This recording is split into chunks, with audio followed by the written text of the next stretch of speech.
అందరికీ నమస్తే అండి. Welcome back to my channel. ఈరోజు వీడియోలో కొన్ని టిప్స్ పాటించి పెరుగు వడని హోటల్ కంటే టేస్టీగా ఎలా చేయాలో వీడియోలో చూపిస్తున్నానండి. చాలా బాగుంటుంది. అంతేకాదు పక్కా కొలతలతో చూపిస్తున్నాను. చాలా బాగా వస్తుంది. అలాగే టేస్ట్ కూడా సూపర్గా ఉంటుంది. వీడియోని పూర్తిగా చూడండి. ఈ వీడియో నచ్చితే లైక్ చేసి ఛానల్ని సబ్స్క్రైబ్ చేసుకోండి. ఈ పెరుగు వడని మీరు కూడా ఇంట్లో ట్రై చేసి మీకు ఎలా వచ్చిందో కామెంట్ బాక్స్లో నాతో షేర్ చేసుకోండి. పెరుగు వడ తయారు చేసుకోవడానికి ఇక్కడ 300 గ్రాముల దాకా మినప్పప్పుని శుభ్రంగా కడిగేసుకొని వాటర్ వేసి 3 గంటల పాటు నానబెట్టుకొని నానిపోయిన తర్వాత మిక్సీ జార్లో వేసుకొని మెత్తగా మిక్సీ పట్టించుకోవాలి. వడలు అనేవి ఆయిల్ పీల్చకుండా మరీ గట్టిగా రాకుండా కొంచెం సాఫ్ట్గా మెత్తగా రావడానికి ఇక్కడ ఒక టిప్ చెప్తానండి.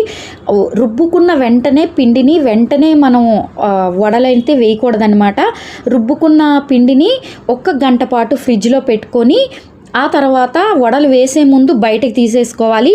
రూమ్ టెంపరేచర్లోకి వచ్చిన తర్వాత కూలింగ్ తగ్గిన తర్వాత సన్నంగా తురుముకున్న అల్లం తురుము, పచ్చిమిర్చి తురుము, ఇంకా 1 కప్పు దాకా సన్నంగా కట్ చేసుకున్న ఉల్లిపాయ ముక్కలు, కొంచెం కరివేపాకు, 1 స్పూన్ జీలకర్ర, రుచికి సరిపడిన ఉప్పు కూడా ఇందులో యాడ్ చేసుకొని అంతా బాగా మిక్స్ చేసుకోవాలి. అలాగే మనం రుబ్బేటప్పుడు కూడా వాటర్ ఎక్కువ వేసేయకుండా మిక్సీలో రుబ్బుకున్నా కూడా వడలు మెత్తగా చాలా బాగా వస్తాయండి. ఆయిల్ కూడా ఎక్కువ పీల్చుకోదు. ఇలా ఫ్రిడ్జ్లో పెట్టుకొని తర్వాత వేసుకుంటే వడలు అనేవి చాలా బాగా వస్తాయి. ఆ తర్వాత వడలు అనేవి వేసుకోవాలన్నమాట. వడలు వేసేటప్పుడు కూడా మనకి చేతికి స్టిక్కీగా పట్టేయకుండా చాలా బాగా వస్తాయండి. చాలా సింపుల్గా వేసుకోవచ్చు అనమాట. చూసారు కదా, చేతికైతే అస్సలు పట్టుకోవట్లేదు. చాలా బాగా వస్తాయి. అందుకే ఫ్రిడ్జ్లో పెట్టుకొని ఆ తర్వాత వేసుకోవాలి. ఇందులో ఆనియన్స్ అన్నీ వేసాను కదా, టేస్ట్ కూడా చాలా బాగుంది. ఇంకా మనం హోటల్లో తినే వడ కన్నా కూడా చాలా టేస్టీగా ఉంటుంది ఇలా చేసుకుంటే. సింపుల్గా ఎంత బాగా వచ్చాయో చూసారు కదా. కవర్కి కూడా స్టిక్కీగా పట్టుకోదు. కవర్ కానీ లేదా ఒక ఆకు మీద కానీ పెట్టుకొని ఈజీగా వడలు అనేవి వేసేసుకోవచ్చు. ఇలా ఫ్రిడ్జ్లో పెట్టుకోవడం వల్ల చాలా బాగా వస్తాయి. ఆయిల్ కూడా అస్సలు పీల్చుకోదనమాట.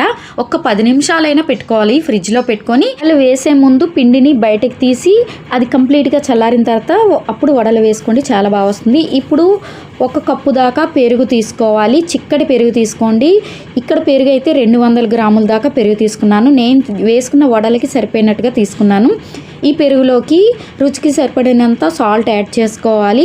సాల్ట్ వేసుకున్న తర్వాత అంతా మిక్స్ చేసుకోవాలి. పెరుగు కొంచెం చిక్కటి పెరుగు, మరీ పుల్లగా ఉన్న పెరుగు కాకుండా ఓ మాదిరిగా ఉన్న పెరుగు అయితే తీసుకోవాలి. ఇప్పుడు ఇందులో కొంచెం వాటర్ యాడ్ చేసుకోవాలి. వాటర్ ఒకేసారి వేసేస్తే మరి పల్చగా అయిపోతుంది. మరి నీళ్ళ ఉంటే అస్సలు బాగోదు. కొంచెం తిక్కుగానే ఉండాలి పెరుగు వడకి. కొంచెం 2-3 స్పూన్ల దాకా వాటర్ యాడ్ చేసుకొని కలుపుకోవాలి. అప్పుడు సరిపోతే మరొక 2 స్పూన్ల దాకా వాటర్ యాడ్ చేసుకొని కలుపుకోవాలి.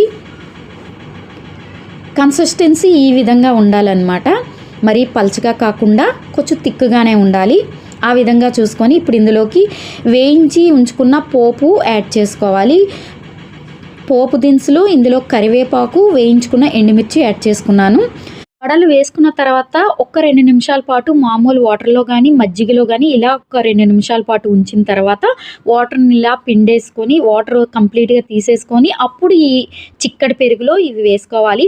డైరెక్ట్గా మనం వడ పెరుగులో వేస్తే పెరుగు అనేది పీల్చుకోదన్నమాట. అందుకే వాటర్లో కానీ మజ్జిగలో కానీ 1-2 నిమిషాల పాటు వడల్ని ఉంచి ఆ తర్వాత వాటర్ని బాగా పిండేసుకొని వాటర్ తీసేసుకొని అప్పుడు వడలు డైరెక్ట్గా పెరుగులో వేసుకోండి. అప్పుడైతే చాలా బాగా వస్తాయి.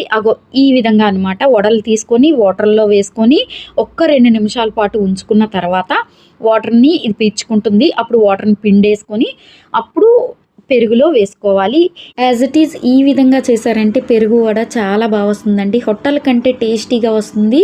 మంచి రుచిగా ఇంట్లోనే మనం ప్రిపేర్ చేసుకోవచ్చు.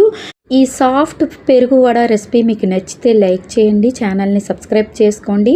మీ ఫ్రెండ్స్కి రిలేటివ్స్కి ఈ వీడియోని షేర్ చేయండి. Thank you for watching.